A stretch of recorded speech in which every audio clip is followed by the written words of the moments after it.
Happy Thursday, everybody, and welcome to another edition of Big Blue Kickoff Live right here on Giants.com and the Giants mobile app. Casillas, Schmeelk, you on the phones. We'll get to a lot of your calls today. I know people still want to talk about what happened this year and look ahead to the offseason. It's 201-939-4513. It's all brought to you by Pepsi Zero Sugar, new and improved. Zero never tasted so good. We thank them for their sponsorship of Big Blue Kickoff Live. JC, we don't really have to talk much about the game on Sunday. We already did most of the week, but you haven't been on yet, so I'll just give you a chance to give your thumbnail of that blowout loss. Let's just call it like it is. Well, there's levels to this thing, right? I think it's clear and evident that Eagles are on that top tier level, maybe even by themselves. Maybe we'll see this week, right? Maybe San Fran's in that conversation. I'm talking about all-around roster talent, not how good your quarterback is like the Chiefs. All-around roster, the depth of your roster, the talent at skill positions. The Eagles are an elite team. Like I said, it's almost in a category by themselves. I would put possibly San Fran there, especially if San Fran beats them. But they're just another, it's just another level, right? And then today I had a conversation. I was at PT just now, and there's a guy from the Philadelphia Eagles there. We talked the week prior.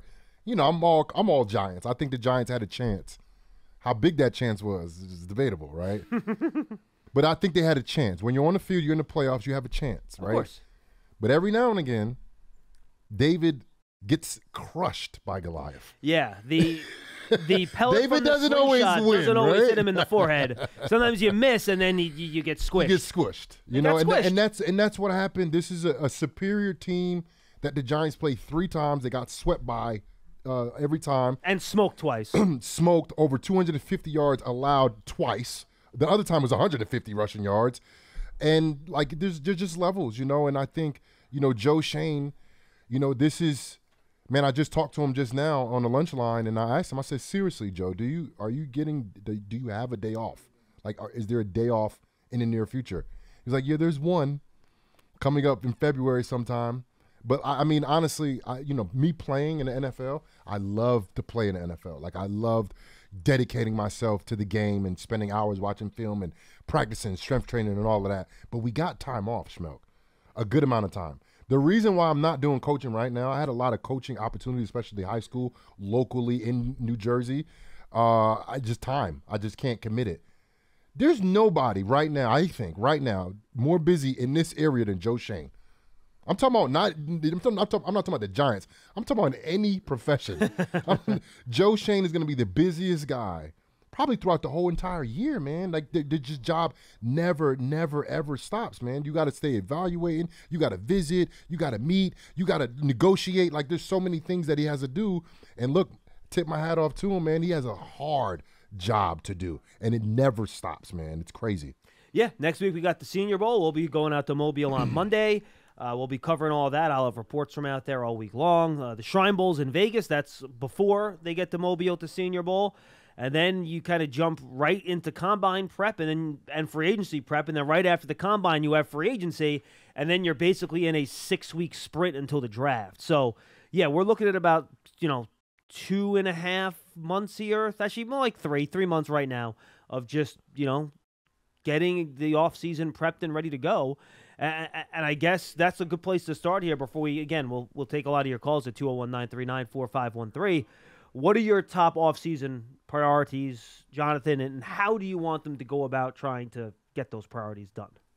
I think, number one, everybody knows this. You have to sign Daniel Jones. Daniel Jones proved that he's the guy, and everybody had questions. Fans, staff, probably players. Definitely this coaching staff that came in. That's why they didn't do the 5th-year extension. 100%. Right? It was a prove-it year for not only him, for Saquon. It was a prove-it year for everybody. Daniel Jones proved that he can be a deserving quarterback in the NFL. Better yet, the New York Giants franchise quarterback. I think he proved that, right? He won a playoff game on the road this year. Got his team into the playoffs for the first time since 2016, won the Giants' first playoff game since 2011. It's been a long time, and he has Giants fans optimistic, which is huge. But more importantly, he actually played well this year. Took down the turnovers. He improved, I feel like, game to game. Definitely from last year he improved, But this year he got better as the season progressed, which is a huge sign and a huge sign of optimism moving forward for him and his potential, because I feel like he could still get better. You know, he's not on a guy that reached his climax and then he's on the decline. No, I feel like there's still the best to come, especially because the Giants don't have a number one receiver and never really did as a good team. Like when he first got here, Odell was here, right? Was Odell still here when he got here? Or Odell was gone? I believe he was gone. Sterling was here, though. Yeah, because he was Sterling's been drafted here. the same year as Dexter Lawrence, and the pick they used to get And they Dexter were Lawrence was in from the Odell trade. Correct, Okay, good. yes. So, like I said, he never really had a true number one dominant receiver. I love Sterling. He never was really a true dominant number one like Odell was in his prime. And I think the number two thing, I love Saquon. I don't think that's the number two deal. I don't think that's the number two issue that the Giants have to do. I think the number two issue is to get that dominant wide receiver. The way the game has changed now, right? You look at the top quarterbacks right now, the only four quarterbacks that are around right now, they're all young quarterbacks, right? All of those teams have dominant wide receivers. The league has shifted. Are you counting Kelsey for Mahomes? 100%. Okay. Yep. That's why I asked. Yes. The league has shifted from an experienced quarterback, game manager that, of course, can make all the throws, but that's not going to make a lot of mistakes, with a solid run game and a good defense. The league has shifted. So you got to have a number one receiver that can get open in crucial situations, a quarterback that can create and do things outside the pocket and not just stand in the pocket and pick you apart. And then, of course, you got to have a defense. I don't think that changed. But a run-stopping defense, no. A pass-affecting, a pass disruption defense, yes. It's a passing game now, That is man. where the game has changed into now. The Giants need to get a number one receiver. Need to. And there's a whole bunch of other positions that they have to hit on because the Giants, number one quarterback, number two wide receiver, number one dog, whoever that is, but it has to be a number one. And by the way, I will say this real quick before you jump to the next position real fast. There are levels to the number one wide receiver game too, right? So you have your 1As. Those are the Jamar Chases, the Tyreek Hills, the Justin Devontae Jeffersons. Adams. Yep. Mm-hmm. I don't know if you're finding one of those guys because I don't think that guy exists in the draft this year. There's none of them in free agency. So unless you're trading for one, Right. that's the only way you're getting a 1A guy. But the question Or is... 1B, because I know you're probably going to say 1A, 1B, like well, a T. that's the next Higgins. thing. Like, can you get to that next tier Right. of guys? Can you get somebody that's, to your point, a T. Higgins type? Can you get someone that's a Devonta Smith type? 'Cause I don't think he's a 1A. I think he's a 1B. 1B, You know what I mean? yes. Can you get one of those guys? You know, I'm not even – is CeeDee Lamb a 1A? I think so. You think he's a 1A? Yeah, I think so. Okay, fair enough. I think so. Can you get a Terry McLaurin? Ooh, I like Terry Because McLaurin. that's a 1B to me. Yeah, he's okay, not a I 1A, got but you. he's a 1B. I got you, yep. Can you find a guy like that, whether it's in the draft, via trade? The free agency crop is rough, guys. I'm not going to lie. Yes. Like Juju Smith-Schuster, Jacoby Myers. Yep. Like, those are the two best guys, and I'm not even sure if those guys are 1Bs to me. Yep. I think those are 2s. But this is where Joe Shane, he got to get it. Yep. You know, the Giants did what they did during this year. Of course, it was a product of some of the things that he did during free agency before the season started, the moves that he made during the season. But this is Joe Shane's time to shine. Just like Daniel Jones when it came to playing football, beating certain teams. It was Daniel Jones' time, Saquon Barkley time, Dexter Lawrence. This is Joe Shane's time to shine. You need to find the guy, Jonathan, that you put in a route one-on-one. You're confident your guy is going to separate and win. Not necessarily for like this, huge play down the field, but just a guy that, Get look, open. We're going to isolate you with a two-way goal against the corner. Mm-hmm. You're going to win that. And you're going to win it every time. Right. Not once in a while or not 50-50. I don't like all that 50-50 stuff, right? No, get open. Get open, and we throw you the ball and catch it. Justin Jefferson did that to us the first game. It was crucial time. The Giants did a good job against him during the game. Then a crucial time in the game, they was like, Justin Jefferson, win the game for us. And that's what he did. Yeah. That's who we need. Now, maybe not Justin Jefferson. Maybe not even that, because he's the cream of the crop. Maybe top 2, if not, number 1 in the league. Mm-hmm. We maybe can't get that guy, but we got to get a top 10 guy. We got to get a top 10 guy. Like Tyler Lockett is the type, right? Like Tyler Lockett's a guy. You get him one-on-one. He's a little bit older, but he's going to get open. Yeah, but I wouldn't. For me, Tyler Lockett wouldn't be the guy. No, but he's not. Again, he's the not other 1A. guy at Seattle will be the guy. Yes, but Lockett's the 1B type. Yeah, I don't know if you're finding. I don't even have him on Terry McLaurin's level though. Oh, see, I think they're close. You think they're two. closer? I think they're close. Yes. But that's the thing about, like it's not really an objective thing here. Oh, no, it's not. Right? It's all subjective, and at one point Kenny Golladay was a number one. He was one of the top free agents the year that Gettleman signed him and the Giants signed him. How about Chris Godwin? How would you consider him? I think he's like a 1B type too. He is a 1B. Mike Evans is like good Mike Premier Evans 1A. Is 1A. Right. This year with Tom Brady, he was like 2 or 3. Something was up there. And he was. I mean, you know what's so crazy too about them? Like I turn on the game, Mike Evans looked like Mike Evans. And then Tom Brady looks like Tom Brady. But then when it came down to crunch time where you expect Tom Brady to perform and these guys to hook up, they look like they never even met before. No, I know. It's really weird. I don't know what was going on over there. But with that being said, I'm going to come back too. But with that being said, because that other divisions weren't so good, that's the reason why the Giants was in the playoffs this year, guys. Don't get it twisted. Don't get it twisted. Because at the end of the day, not too many times 3 teams make it out the division. There was 2 well-deserved teams out the NFC East. Well-deserved. The Cowboys and the Eagles. And look, I'm not saying, a win's a win, Schmeelk. I'll take whatever I can get.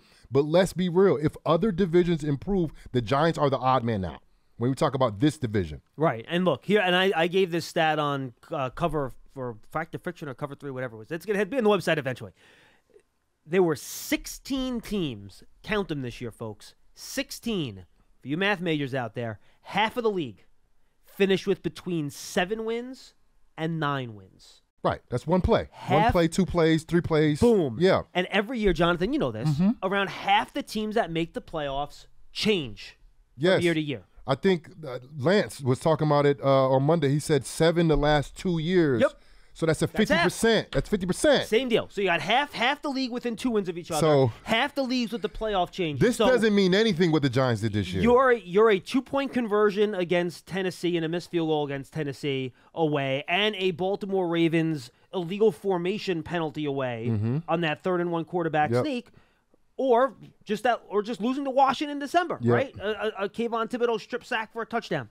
Those are 3 games. And, obviously there are other games that went the other way, like the game against the Vikings where they kicked the 61-yarder. Yep. So some of it does even out, no question about it. But the point being is that you could be a better team next year. Right. And win 7 games. And have right. Or win 10 games, but not get in the playoffs because that happens too, So this is nothing guaranteed, guys. Like this is not science. You always have to get better. You do have to improve though, So with that being said, I got number 1, you got to do Daniel Jones. Number 2, you got to get that dominant wide receiver. I'm with you. Those are my 1-2s as well. And then number 3, there's really no specific position. Number 3, you have to get really good players in the building. And that's at linebacker, that's at corner, that's at defensive line, that's at offensive line, that's at tight end. It's at almost every position. You need to find the middle linebacker. Yes, I agree. I mean, that run defense, whenever they faced a good running team, Jonathan, that thing was a problem. But I don't put that on a higher priority than having a solid left guard or right guard or a solid right tackle, which we think we have in Evan Neal. Yeah. But like, what about a number 1 corner? Adoree Jackson's good. What about another corner? Corner is more important. You see what I'm saying? Like, I don't really have a specific position that goes top priority, number 1. You need to sign this guy. See, here's I think you need good freaking players that buy in to the culture that Joe Shane and Daboll established. Because I think that's what they did here. They established culture here, which hasn't been here since Coughlin. Coughlin left in 15, not 16 when they were good, when we were good. Not 16, he left in 15. Yeah, but you know what? 16 was almost like the leftover culture from Coughlin. It was a little residue left over, residual and then it fell apart. Yeah, fell apart for 6 years. Now, am I crazy? And I know a lot of Giant fans will probably disagree with me on this. I thought the interior offensive line showed improvement the last month of the year. I agree. But the thing is, you don't have 5 linemen. You need 7. No, 100%. And look, you know what I mean? and by the way, Feliciano, your starting center, and Nick Gates, who is basically a starting guard for you, are both free agents. So you got to figure that out too, right? Those are they back, or one back, or both back? Is Bredesen, are you happy with him as your starting left guard? He did a pretty decent job when he was in there and he was healthy. So those are questions. So I do think you need to beef up that position. I mentioned inside linebacker. I just think the run defense, you have to figure that out. There was too many games where it was a problem. I'm with you on at least 1 more cornerback, maybe 2 more cornerbacks. And frankly, I think, Jonathan, you need depth behind Leo and Dexter. Yeah, that's what I'm saying. Every time one of those guys were out of the game, it was a It's problem. a huge drop-off. Huge drop-off. Because Dexter and Leo, you can match up against basically any interior lineman. And even the outside pass rushers, you can match those young guys up to a lot of, defensive outside pass rushers, linebackers, stand-up guys, whatever you want to call them. You can match them up too. But this is the thing. Let's look at the Philadelphia Eagles, right? And this is the reason why, I'm not mad. I think the Eagles are showing us what an elite football team really looks like. I think it's almost a blessing in disguise. I know people are going to think I'm crazy for saying that, but look, they showed us. It could not have been more clear as day how much work there still is to do. Yes, 100%. You got to get better. You have to get deeper. You got to get better players, and you got to get deeper. You got to get better players all over. Your 46-man can't be with 4 or 5 good players or great players. And you need like 8 of those guys 20-something good players guys, right. and 10 elite players. The Eagles have them. The 49ers have elite players at every skill position. And even Dallas is close to that too. Not even every skill position. Every position. Yeah. I said skill. My fault, offensive lineman and defensive lineman. Like they don't have Trent Williams and Bosa. You know what I mean? They have elite players. And Dallas isn't far behind those two teams either, Dallas is not far behind them. They were 1 or 2 plays away from beating San Francisco. Something with Dak, I don't know if he's allergic to winning big games or something like that. I don't really know. I hope that's okay for next year when the Giants get in and they see them in the division round. That'll come to our favor. Yeah, no, look, I'm with you 100%. And look, now you have to try to get there. And it's not easy. It's a long way to go. It's hard. I heard somebody say the Giants are 2 or 3 positions away. I don't think that's true. No, and I said this. I said this on the show on Tuesday when I was on with Howard. This is not, and Bob made this point too. He was on his Sirius show, and fans were talking about how this is like 1985, right? Where you make a lot of progress and you're 1 or 2 spots away from being a contender. I still think, despite the record this year showing such an improvement, I still think this is a multi-year talent acquisition project to get this team to the talent level it needs to be to compete with the Phillies, the San Franciscos, the Bengals, but the thing Chiefs. is, you don't have to say anybody else but our division. The Giants went 1, 6, 5, and 1 in the division.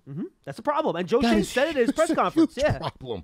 That's a huge problem. And that's the thing about the division. You got to get out the division. Yeah. The teams that were in the division with the Patriots, they're not looking at who else? Indianapolis. They're not looking at Pittsburgh. They're looking at the dang Patriots. I mean, you got to get out your division first. I mean, you can't go 0-4 against Dallas and Philly. You can't. If you go 0-4 against those 2 teams next year, you're probably not making the playoffs. I mean, like I said, this year, think about what I just said about the division record. Teams, you would think, oh, no, they're at the bottom of the league because they can't get out their division. They can't win and have success in their division. That's what I'm saying. Sometimes it's a little luck. Sometimes a little circumstance that happens. All of that combines gets you to win Super Bowls. All of that combines get you to win Super Bowl. And I'll throw this out there too, Jonathan. The Giants had the benefit of playing the AFC South this year. Right. I mean, that's a bad division. Yes. It's probably the worst division of football. Yes. And next year they play the AFC East. That's a lot tougher. Yeah, it is. Those are 4 tougher teams. Yep. With Tua's health, being all the way there, the Miami could be. You got to think, and switching real quick to talk about Tua. Yeah, please go ahead. Man, the kid was playing so well in the beginning of the season. Without him going down, he was in the MVP conversation. And by the way, if the Jets get a quarterback, they have a good roster. But you saw what they did. They signed Nathaniel Hackett. They're hinting something. They wanted to get that guy from Green Bay down there. Oh, so we're going to play that game all offseason again? I mean, I know. What else are we going to talk about, Schmeelk? They're not playing nobody this weekend. Oh, you're right. I know. You're right. All right, 201-939-4513. That's our takeaways. Let's hear yours. Big Blue Kickoff Live is brought to you by Pepsi Zero Sugar. Excuse me, new and improved. Zero never tasted so good. And go subscribe to the Giants Huddle podcast, folks. We have some good player interviews on there this week. Offensive and defensive player episodes, wrapping up the season with Madeline Burke in the locker room, and we'll continue with coverage the rest of the offseason, draft, free agency, Giants, all sorts of good stuff on the Giants Huddle podcast. Make sure you stay tuned. All right, let's get to the phones at 201-939-4513. Tim in Charleston will lead us off. Hey, Tim, you'll talk about the schedule. We don't have the schedule for next year yet. Well, we know the opponents. And you already touched on it a little bit, but I got 3 things, really. Yep. First thing is, John, I need a little helpful advice from you. During the season, I consumed probably 12 to 13 hours of Big Blue Kickoff Live, Giants Huddle, interviews and everything else. And you're still alive, Tim. Congratulations. Yeah, and you made it. But now in the off season, it's going to be down to like 8 hours. And I wonder if you have any suggestions of what to do with the other 4 to 4.5 hours a week. All right. Well, I got a few for you. All right. So you are still going to have Big Blue Kickoff Live for 5 hours. All right. You're going to have Huddle 2 episodes a week instead of 3, so you'll still get a decent amount of Huddle. Make sure you get it. You subscribe to Draft Season. Make sure you get in there. Of course. And I think those are good things. And if you're looking for like around the league stuff, I will just recommend the Move the Sticks podcast is one of my favorites. That's Daniel Jeremiah and Bucky Brooks for NFL.com. I think they do a really nice job. And then I happen to like some of the Pro Football Focus podcasts that are out there on the draft in the NFL. I think those are informative. Pat McAfee show. I love him. He's on every day. He's funny, too. Like 11 to 3. He's on for a few hours live every day. How many energy drinks does that guy put down a day? He's good, man. He's 5 days a week, 3 hours a day, and he's good. And he talks about all sports. So if you're interested in all sports, he'll kind of catch you up on everything. Oh, will he? Yeah, he will. Mm-hmm. Nice. All right. So you stole my thunder a little bit, John, but what I did want to say is great season. I'm not going to look back at all. Looking forward, this past year, we went 5-0 against the AFC because we played the AFC South, as you mentioned. So next year, we have the AFC East and the Raiders. Okay, not going 5-0 there, right? So and we also next year we got the NFC West. Okay, a tough road to hoe there. Yeah, though I think NFC North, NFC West, I think those are probably not that big of a deal. Arizona's going to be bad next year. Depending on when you get him, if Kyler Murray is going to be playing or not. Arizona could be bad. Seattle's pretty good, obviously. And we got the Packers again, right? And the Saints. I know. And by the way, I will be at the New Orleans game. By the way, if the Saints get a quarterback, they could be really good next year, for all we know. Yeah. You never know, and that's always been a tough place for us. So the point I'm making is, as you said, the Giants went 1-4-1 in the NFC East. I just want to kind of disabuse other Giants fans of the notion that this team's improvement is going to be linear. Because next year, it's a real uphill climb to go to win 9 games again. To go 9-8 next year is an uphill climb unless we significantly improve in the NFCs. We need to steal one from Philly, beat Dallas once, and sweep Washington. If we go 4-2, then I think we got a legitimate shot. But if we go 3-3, it's maybe 50-50 at best. And so, like you said, 2-4 ain't going to cut it. 2 other things I just want to get to real quick without taking up too much time. No, Tim, look, it's the off season. Yeah. We have some more time now to have longer conversations. So go ahead. Yes, sir. We're fine. Okay, super. Yes, relax. All right. So one thing is all right. One thing is a little more a personal shout out. Roy gave me a shout out the other day. So right back at you, Roy. And I just wanted to tell him again, I gave Pearson my email address today. Roy, next time you call in, get it from Pearson. Send me an email. Let's get together for a beer and talk. Tim, have you thought that maybe he's trying to avoid you? Have you considered that as a possibility? Why would he shout out to me? I mean, he sent me flowers the other day anonymously. They were virtual flowers, but anyway. So or maybe it was a middle finger with a bow on it. I don't know. But anyway, so the other thing I wanted to talk on is, I don't know if you heard the term podcast, the podcast, the Podfather that was given to Paul yesterday. I did. But anyway, his godfather. So the Podfather said, I don't want to hear anyone bring up the possibility that Daniel Jones and Saquon Barkley will definitely be back with the Giants. So I wouldn't bring it up with them. But here's the thing: signing Jones to me is got to be fait accompli. But I agree with you guys. Number 2, you got wide receiver. You got middle linebacker you need. I think the draft is the place to find cornerbacks and some of those other positions. We need to get another edge rusher so that Kayvon and Aziz can get a breather. Yeah, and fair. Likewise, a defensive interior guy, like you said, can't rely on those guys to be healthy and play 80-90% of snaps every week. You got to rotate these guys, keep them fresh. So the thing is this. The Giants, assuming Galladay's cut and the money we saved there, he got about $60 million, right? Now, there's a lot of permutations. They can push other money out, and they can create a lot more space. But that, without knowing what's going to happen with that, you got to save $10+ million for your draft class and contingencies. So that means if you get Jones, even if you get his cap number first year by bonusing it and spreading it out over the contract, you get it down to 20 to 25 the first year, maybe 20, 22 even. You still got under 40 million left now, right? Much less than that, yeah, for sure. So, yeah, and then Saquon, you want to come back, Saquon. You want to be a Giant for life. That's great. As a Giant fan, I love him. I love Saquon. I have his jersey. I'd love to see him come back to the team. But if you want to be a Giant for life, you got to build in a hometown discount and not expect more than 3 years. If you don't, sorry, competent running backs can win in this league. Competent, I love them, but you face reality. I want a good team. I want a team that's better everywhere, because you think about it. Do we get better marginally by keeping Saquon? No. Maybe we get somewhat worse if we don't keep him. But there are so many other positions where we need to show significant improvement in order to stay at the level we're at now in terms of our position in the NFC. So, it's going to be equal now. Maybe they find a way to push money, because supposedly next year there's a lot of cap. I haven't looked that far out.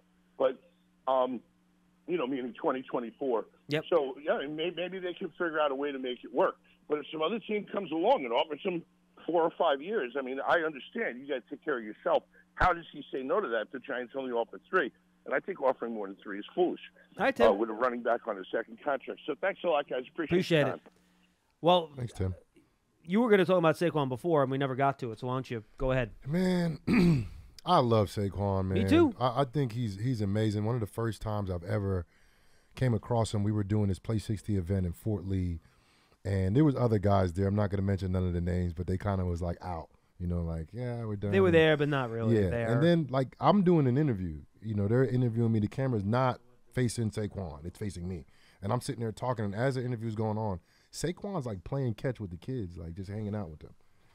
This is what I do, Schmeelky. I'm always in the community. I'm always doing stuff in Jersey. I'm from here. A lot of people that play for the Giants, they're not from here. I'm from here. I'm always in the community. I'm always doing stuff all the time. A lot of guys just go and show up just because the Giants asked them. I don't get paid for most of the stuff that I do in the community. I go for free. I travel. I pay my own way there. Don't worry about getting paid, because I feel like that's my contribution to the world, right? A lot of guys are not like that.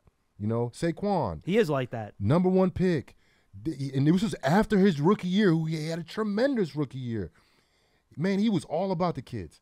He was all about hanging out. So, I got a special place. Not only I love him on the field, I got a special place in my heart for him, because I think he's a tremendous man. He's a great human being. So this pains for me to say this, but you got to do business here. And I'm talking about for the betterment of the Giants, not for Saquon. If I was Saquon's agent, my tone would be totally different right now, right? But I feel like you got to do what you got to do when in terms of getting that number down as low as possible. If it's that franchise tag for Saquon, to keep him for this year and keep him at whatever $13 million or whatever 11, the number yeah. is, $12 million, whatever it is. And if that's a good for Shane and the Giants, then do that, because I think we want Saquon here. I think the Giants are better at that position, and you're not going to find another running back like him. But this is the thing, how the league is. Running back's 10.1, by the way, on the franchise tag. Okay, which is, I feel like, very low for Saquon, because McCaffrey's getting 16, if I'm not mistaken. By the way, lowest of any position now. Running back is lowest on the so list. Bad. And what, linebacker's second? Yeah. Linebacker. No, you know what? It's not. Oh, it's 20? Because linebackers include those the outside linebackers. Yeah, the edge rushers. But they don't do middle. I was an outside, off the ball, middle, outside linebacker. That number was probably 8, maybe 7 when I was playing. It wasn't high at all. But this is the thing. The way the league is now, you really don't need a bell cow running back who you give 350 touches through for the year. A lot of teams do running back by committee, and they still have a lot of success. And I don't want Saquon to go anywhere, but the Giants have to get so much better throughout the entire roster. You can't spend – and this is very rare that you have both a quarterback and a star quarterback and a star running back up at the same exact time, and you got to pay them at the same exact time. That's not an ideal situation for the Giants and Joe Shane. There has to be probably the odd man out, and my guess would be, if it's anybody, it would be Saquon, if he doesn't settle. Saquon will have to settle. Or if the Giants do a long-term deal with Jones and they franchise Barkley. And they franchise, which is, I think, still settling, even though he has no control over that. Right. But I feel like it's still settling because, of course, if he hits the market, there's going to be somebody out there that pays him $15 million a year. Do you think? I think so, yeah. It's a pretty deep free agency class at running back. Well, it has to be a team, I feel like, and in the draft, that feels like they need, like Buffalo. If Buffalo, you took the words right out of my mouth, bro. If Buffalo was like, what do we need to do to get over that edge? Because I feel like Buffalo's pretty solid. Wide receiver, offensive line's pretty solid. Mm-hmm. Of course, that quarterback, a tight end, I think Knox is pretty good. But like running back, they throw in a running back there. In their eyes, that's probably what they need to get over the hump, and they'd be willing to play a Saquon Barkley to do it. You know what I mean? I can't really think of any other team. That was just the first thing that popped up into my head.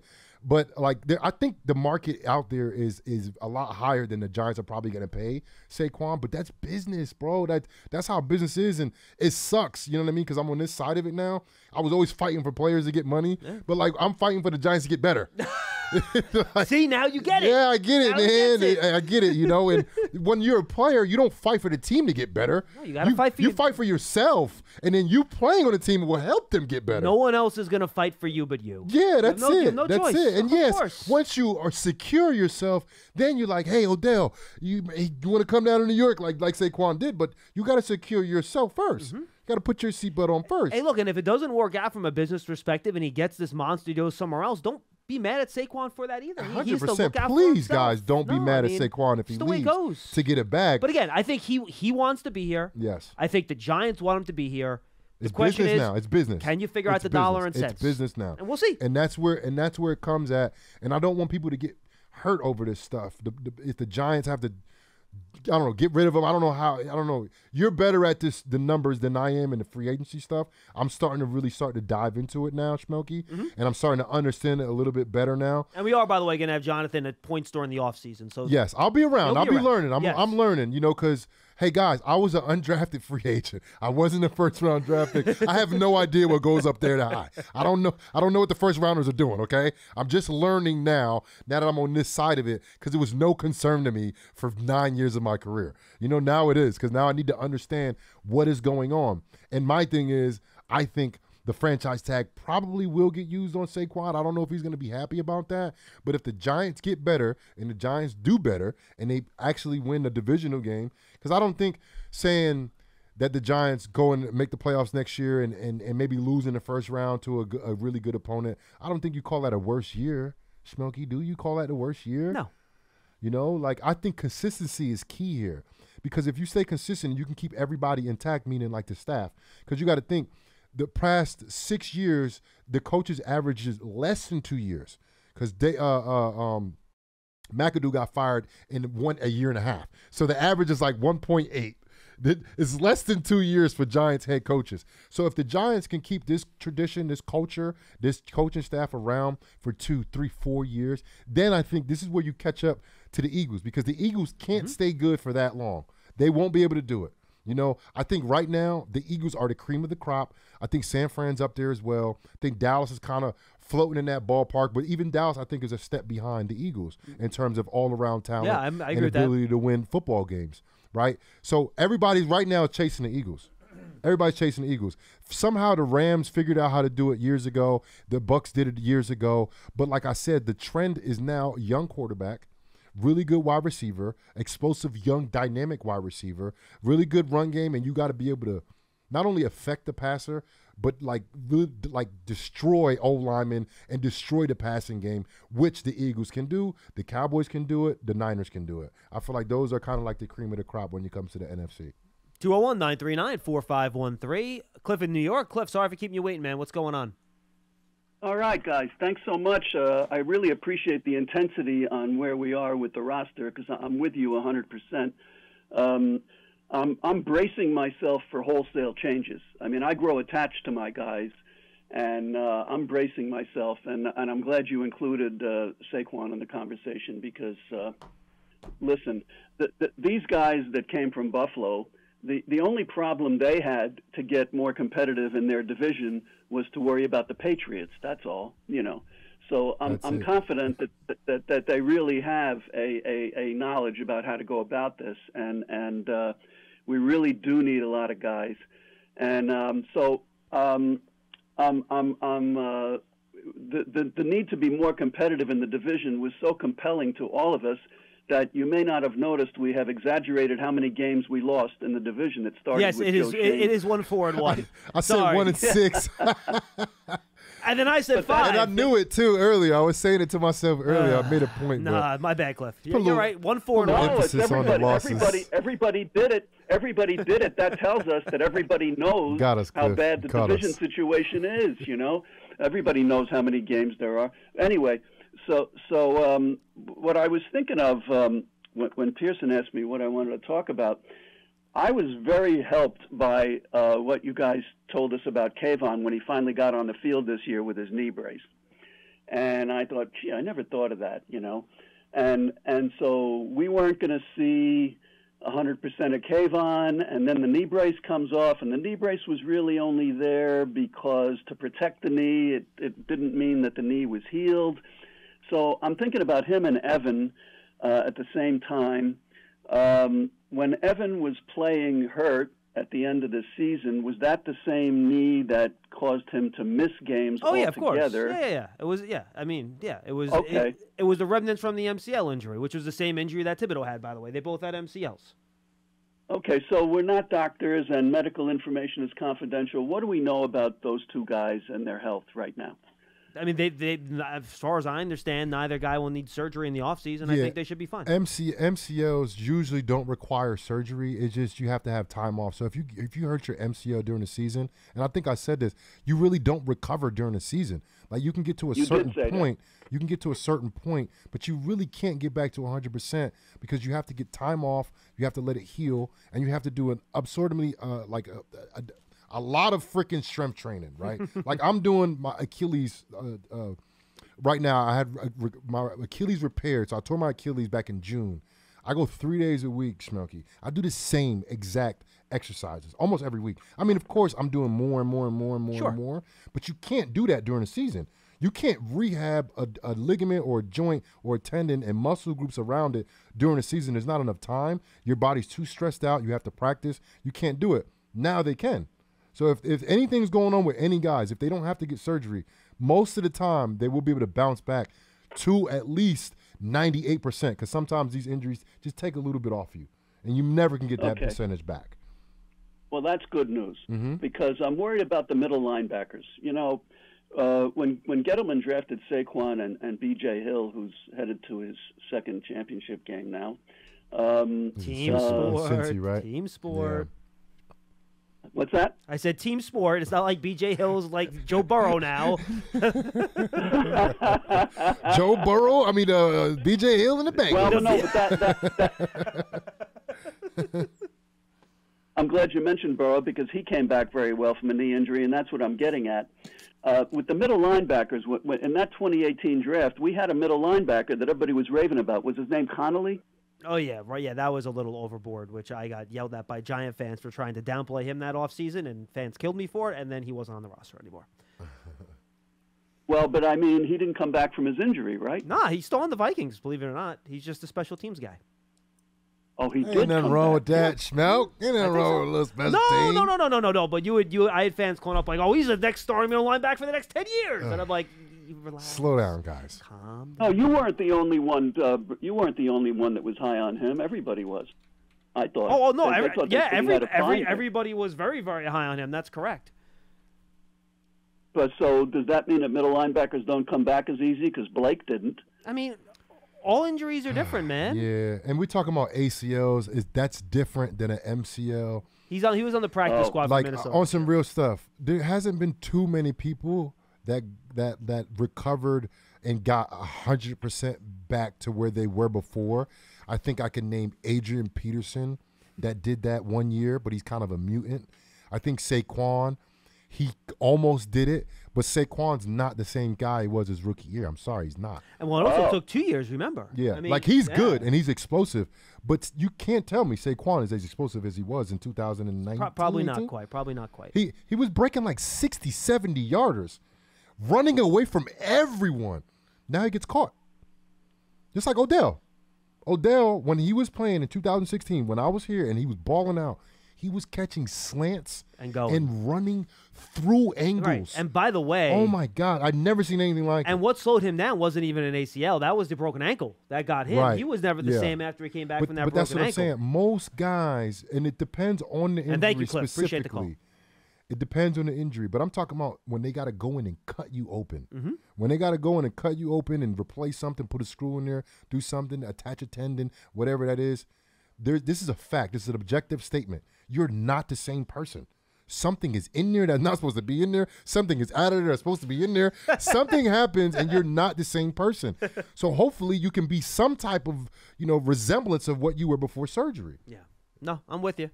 Hey, Giant fans, take your fans to the next level with a season ticket membership. Stay connected to the club all year round, not just on game days. Memberships are now available for the 2023 season. To learn more about all the exclusive member benefits, visit giants.com/tickets. Limited inventory is available. And just real quick before we get to the next call, JC, you mentioned the two rookies, Neal and Thibodeaux. Those guys improving and becoming better players would obviously go a long way towards the Giants creeping closer to Philadelphia, because if those guys can be elite players, then that changes stuff. I would like to see Thibodeaux come back with a wider range of pass rush moves. I feel like he kind of just tried to win outside a lot of the time. I want to see him use his length a little bit more. I want to see some inside counters a little bit more. Yeah, some power too, right? I want to see that. And then from Neal, look, it takes a while for offensive linemen. Rarely do you have the Tristan Wirfs, the Joe Thomases, where they just come in year one and they're really good. It's usually a struggle. It's usually a progression. And look, he's going to be able to focus on right tackle. He was at Alabama, remember, and then he went back to right where he had played previously in college. He's going to have a whole offseason to train at right tackle where he knows he's going to be. And I think the hope is that he can continue to improve next year. Yeah, I agree. Look, Andrew Thomas, and I think we could use him as an example because he's here, and he basically was not good his first year or two. Now he's one of the, if not the best left tackle, respect to Trent Williams, in the NFL, right? We've seen that improvement. Remember, he's still in the room, guys. So Evan Neal can see that as an example, and they said what high water rises all boats. I don't be knowing all the sayings. I just kind of know what they mean. You know high what I mean? Tide lifts all boats. There you go. See? Yeah, there you go. But what I'm saying is that he has an example in his room of what to do and how to improve. What does it take? And I don't think he was healthy this year. And if you're not healthy at that right tackle position, left tackle position, and I've said this before, the defensive ends and the pass rushers in the NFL are the most explosive, dynamic athletes in the world. In the world. They're 270 and they move like guys that are 210. They're so impressive. Like, do you see, what's the kid name from Cleveland? Do you see what he looks like? Oh, Miles Garrett. Yeah, he's ridiculous. And he can do windmill dunks. He probably runs a 4.5, 4.6. He's 275 pounds. You got to block him going backwards. You know what I mean? So you got to be fully healthy at that position to be effective in what, and I talked about this earlier, the league has evolved into a passing league, and you got really disruptive pass rushers, and you got to defend against them guys. So on offense, you have to defend them. You have to defend your quarterback against these guys that are trying to rip your quarterback's head off. You got to be fully healthy. You got to be able to change direction, and that goes a lot with that knee joint and that MCL. So if he's not healthy, that's what you saw. I think this year, I'm going to throw most of it on the injury because I'm expecting him to have a big comeback. And I thought he was he wasn't great, but I thought he was a little bit better in the two playoff games. Because I think he got a little healthier. Yeah, I thought he was a little bit better. Yeah, I agree. 201, the Giants didn't really have the ball much in the Eagles game, but I thought when they did throw the ball, I thought he was a little bit better. Let's go to Corey in Arizona. He's up next. Hi, Corey. Hey, how are you guys doing? What's up? So I just had a question or what I want your guys' thoughts on, and comment on the off season, and then comment on the season. And so obviously Daniel Jones, re-signing him is the number one priority. He's our franchise quarterback. And then, but after that, I love Saquon, but I really do want us to prioritize giving extensions to Xavier McKinney, Andrew Thomas, and Dexter Lawrence. Yeah, but remember though, Corey, that's not going to interfere with this year, right? Because those are extensions. You got to deal with the guys. So those guys' contract numbers for this year are going to stay the same. Though that'll kick in down the road usually. So you don't necessarily – if you do extend those guys, it's not going to come at the detriment of a guy like Barkley. You know what I mean? Okay, that's good. Yeah, so we should re-sign Saquon too. And I even though we're picking 25th, which is some one disadvantage, but I mean, it's not really, because I trust Joe Shane. He put in a really good draft class, I think, last year. I think there's a lot of upside and talent. Like guys like Dane Belton and Daniel Bellinger, who are late round picks, I think have upside to be real studs. And I'm excited to see even McKeithen and Beavers come back from injury, see what they can do. Yep. All right, Corey. You got anything else for us? Are you eating, man? What are you doing? Just pacing around. Oh, okay. Yeah. Hit like the Tino on any day. Right, Corey, like thinking about thanks the Giants. for the call, man. I appreciate it. He was like well, stop it and starting. I got the list up here for unrestricted free agents. I'm gonna go. Can I go down the list and see like who you think, or maybe we could just quickly discuss it. We know about Saquon. This is Giant unrestricted free Giants agents. Unrestricted free agents for the team. Lay it on me. What do you got? I got Saquon. I think we both. I mean, we kind of talked about that ad nauseum. We want him back, but that's all business when it comes down to it. 100%. Breida. Backup running back, why not? Why not? Landon Collins. Do you think we need to sign a Landon Collins back? Depends on the cost. Right. I think so, too. Because I would love Landon to be here at that little hybrid type position, safety / linebacker. I think he did good this year. Jarrad Davis. I feel like they liked what he brought at the end of the year, so if they can bring him back on a team-friendly deal where you can see what you got, that would not surprise me. He's a 2-down linebacker. I don't see him really being that good in the coverage. 100% agree. But he played very well. I guess that was Minnesota against the run. He played really well against the run. And he was good in that final game against the Eagles, too, in the regular season. Backup D-tackle Justin Ellis. Probably not. He's a little older, so. Yeah. John Feliciano. I think there's a shot at that, depending on what they think of the. He was center most of the year. He was center all year. All year. And there really isn't. It's not a great center draft. Yeah. So that might be bring him back again for another 1 year and see what happens. Okay, Nick Gates, who we all love. Same deal. I want Nick back. Yeah. He's still valuable. Center, guard. He can play both. I like that. The punter, Jamie Gillen. We'll see. I don't know what they think about Jamie Gillen. I love Jamie. He's a great dude. I hope he's back, but I don't know what they think of him. For me, watching, I feel like he couldn't really put that thing. You all got more touch? Yeah. No, I'm with you know, and I don't think the gunners helped. I'm talking about on punt coverage, guys. I know you probably like, with gunners, who's that? When you kick the ball, you punt the ball, you want to be able to gain field position from where you punt that ball at. And a lot of times, the Giants, I feel like, just didn't do a good job in downing balls inside the 20 and inside the 10. I don't think they did a good job. Actually, I think they were horrible at it. I think that has to do a lot with the punter. I'm not saying he's terrible, but that's just how I feel. Wide receiver, Richie James. I like Richie. I would love to have him back, especially as a hedge, because we don't know when Wendell Robinson's going to be back. Yeah. In the slot. I would love Richie James, love to have Richie back. But, of course, for the right price, right? For the right price. I think all these guys are the right price, right? That's how it goes. Right. Tony Jefferson. Put him in the same boat as Landon Collins. Yep. Would you take Landon over him if money was the same? It seems like the coaches had Jefferson a little bit above Landon. Is that because he was here a little bit longer? I don't know. Think? Maybe. It's a good question. But I think Landon's also younger than Tony Jefferson. So does that play into it at all? Marcus Johnson. Okay, I know I've watched him play, but I didn't really see him play, if that makes any sense. Yeah. He wasn't very noisy. Right. Like, I watched him. I've seen him line up. I don't know if he caught passes this year. Like, I don't know if he's good at running routes. And I watch a lot of Giants. Of course, Schmeelk, we watch a lot of Giants. I've seen him, but I don't know. Okay. I have no idea how he plays. Yep. Of course, Daniel Jones, Casey Crater, who's the long snapper. I love Casey, yep. I think you need a long snapper. Long snappers can play 20 years in the NFL. And we didn't have any snap issues this year on punts or field goals, really, so that should be fine. I think this is a huge one, depending on, I guess, market value and what the Giants are ready to give him, and Julian Love. Yeah, I love Julian. He's a great dude. I want him back. But again, you're down to dollar and cents. Yeah, because if somebody out there is willing to pay him as a top 3 safety in the league, I don't think the Giants are probably going to do that. If I was him, I would leave. You know what I mean? Like, yes. If you can get generational money, you right. get generational money. Like Landon did. Landon got $15 a year, if I'm not mistaken. He got a lot of money from Washington. Then he came right back home to New York, baby. All right, what else you got? Fabian Moreau. I think he did a really nice job as a depth outside corner. Why not? I think he's like a 3 corner. I don't think you should. He was a number 1 corner for us this year. For like 8 especially weeks. Especially when Adoree went down.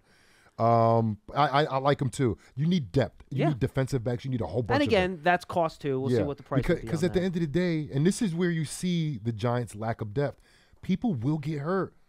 People will get hurt. I don't know what the number is on starters getting hurt every year, but I know it's not 0%. You know, I think it's maybe 30%. I don't know the number.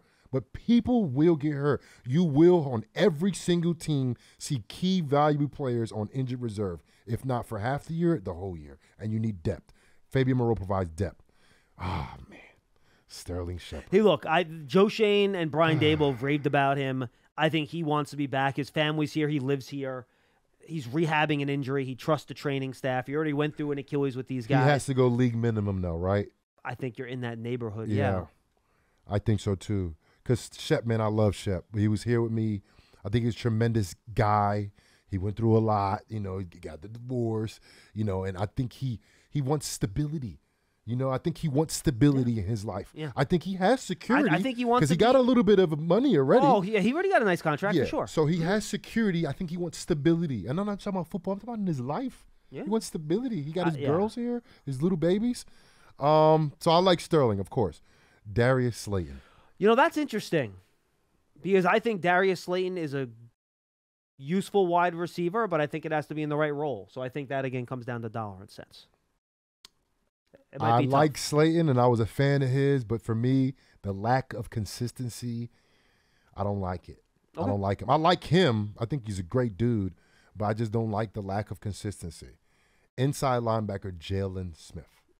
He's not coming back as your incumbent starter, but if you want him back as a depth guy to compete for a spot behind your starter. He's not on here, of course, okay. But what about that kid Beavers? I think if Beavers is healthy this year, he would have been starting middle linebacker by week 3. Okay. If not sooner, to be quite honest. But I mean, because we talked about getting a middle linebacker, can he be the guy? I don't know if he's your full-time Mike because I don't think he has the sideline-to-sideline speed that Wink wants. Yeah, he's Cincinnati kid. Right? Yeah, bigger kid too. He's like 255, 260. That's bigger kid. Luke Fickell. That's the new Badgers head coach now. Yeah. Good coach. Jahad Ward. I think in his role, I think he did a great job setting the edge in the run game. Yeah, this is the depth that we're talking about on the defensive line. Jahad Again, Ward. He was playing like 70% of the snaps in a lot of these games. You want him around 30%, and that's where you figure it out. Right. I got you with that. I like him too. D lineman Nick Williams. You know, I think he was an underrated loss this year. Nobody talked about him. I don't remember that name. Well, he got hurt very early in the year. Okay. And he had a good camp, and I think he was depth behind Leonard and Dexter. And I think his injury, really hurt as a backup to those guys when he wasn't there. And I thought when he played well, to be honest with you. Okay. He's older. He's over 30, though, too, so I don't know. Oh, he is. Okay. Yeah. I got you. But you need depth, though. That's what we talk about. The 100%. Giants, remember, number 1 for me was Daniel Jones. Number 2 for me was star receiver. Number 3 was depth. Depth. Good players at damn near every position on the field. O'Shane Zimenez. I love O'Shane. He's a good dude. I think he would be in a compete, make the roster type of position next year. He's another guy who adds depth behind Aziz, and because he's a outside linebacker, stand-up pass rusher, special teams guy, which you need 3-4 of those guys on your team. Yeah, at least. And I'm talking about it could be tight 4 or ends, 5. it could be tight ends, it could be defensive linemen / pass rushers, but guys that can do the position that they're meant to do, then also be very good on special teams. Yep. You need a whole bunch of guys like that. And Henry Mondo.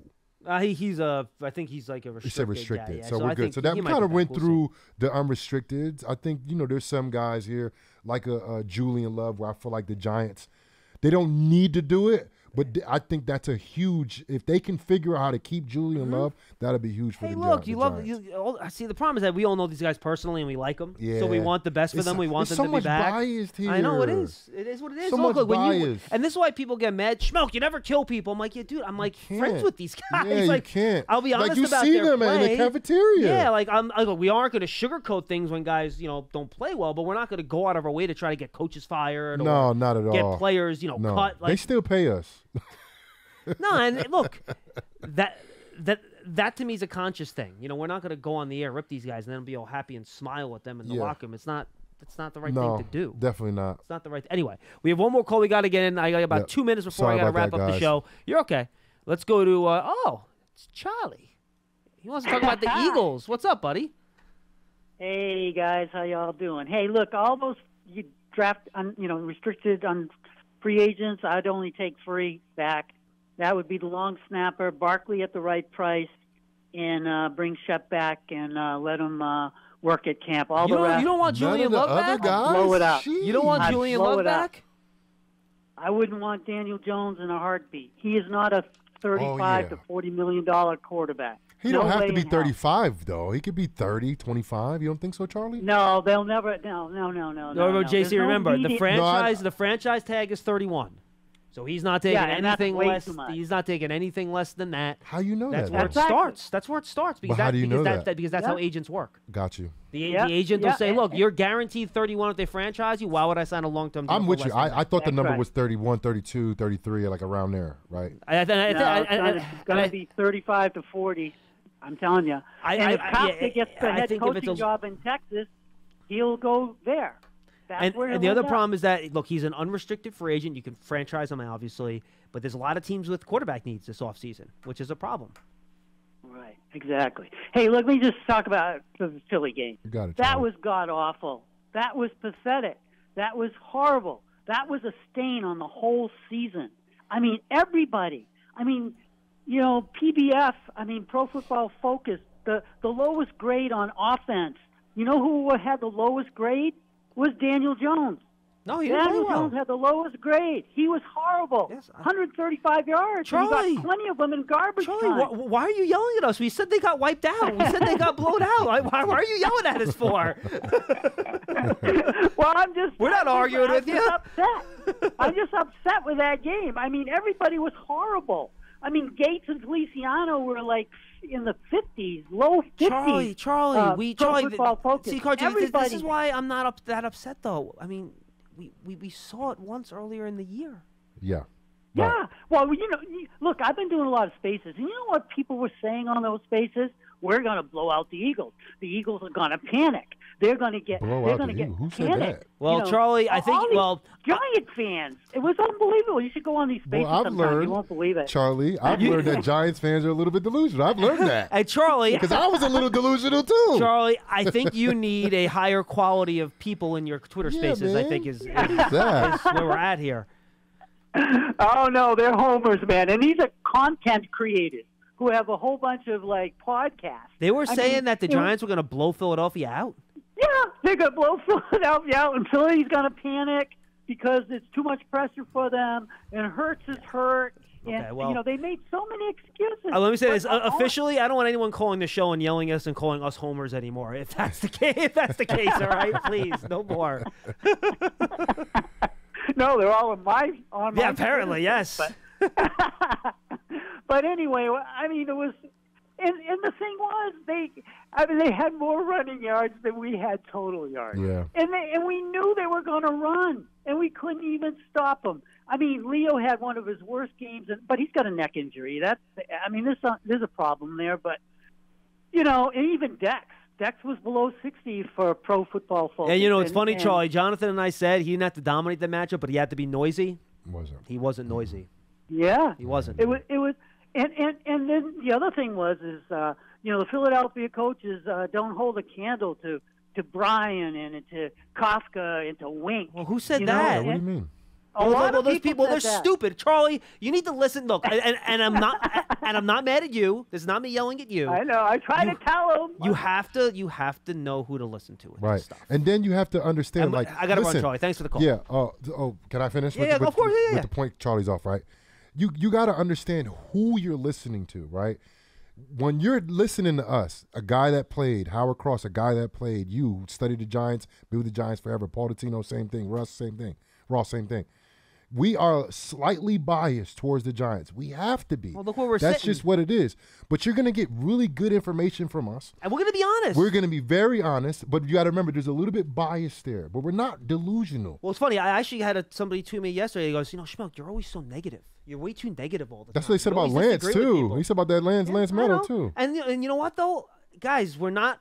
He goes, fans are excited after win. Just, let them go.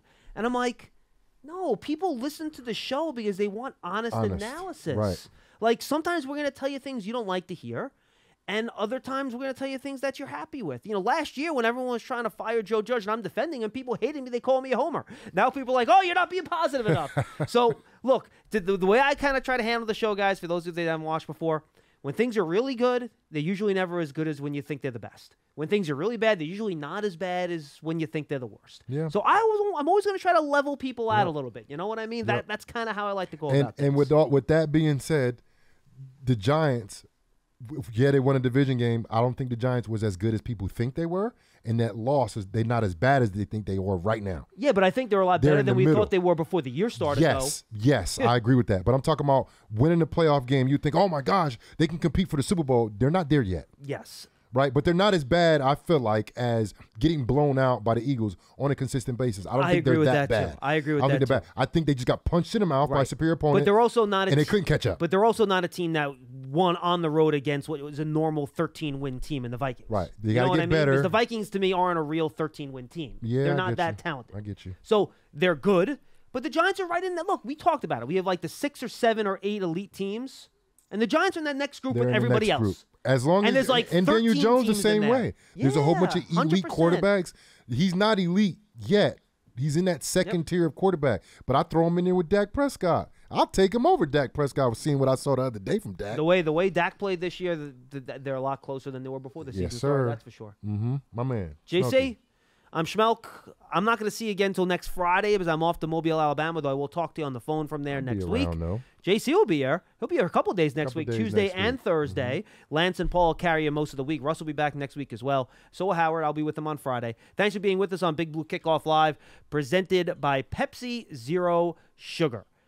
New and improved, Zero never tasted so good. We'll see you next time.